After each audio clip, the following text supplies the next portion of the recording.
may have seen a while back that YouTube announced it was experimenting with making dislike counts private to only the creator of the video. Now, if you're like me, you were surprised by that. I mean, I've always thought seeing the number of dislikes on a video helps us know as viewers if it's a good video or not, if it's a helpful tutorial or not, or if what a creator is saying in their video is generally agreed with or not. But unfortunately, research teams at YouTube have found there's this whole other use for disliking a video that I had never experienced as a creator, and you may not have either. Apparently, groups of viewers are targeting a video's dislike button to drive up the count, turning it into something like a game with a visible scoreboard. And it's usually just because they don't like the creator or what they stand for.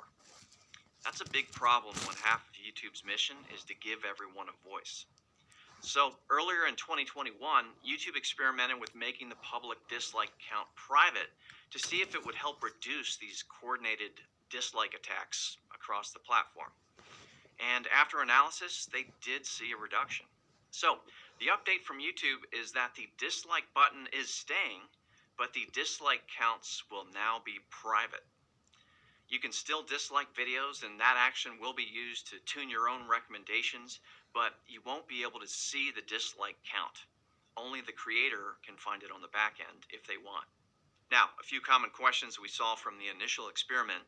First, without a public dislike count, how can viewers tell if a video is worth watching? Again, I kind of had this question too, but it turns out that while viewers might use the dislike count to give them a sense of a video's worth, when the teams looked at the data across millions of viewers and videos in the experiment, they didn't see a noticeable difference in viewership, regardless of whether they could see the dislike count or not. In other words, it didn't really matter if a video had a lot of dislikes or not, they still watched.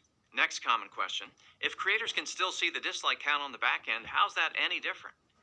They can see it if they look for it inside Studio Analytics under the Engagement tab. But overall, it's much less likely to cause stress and embarrassment if the count isn't visible to the public.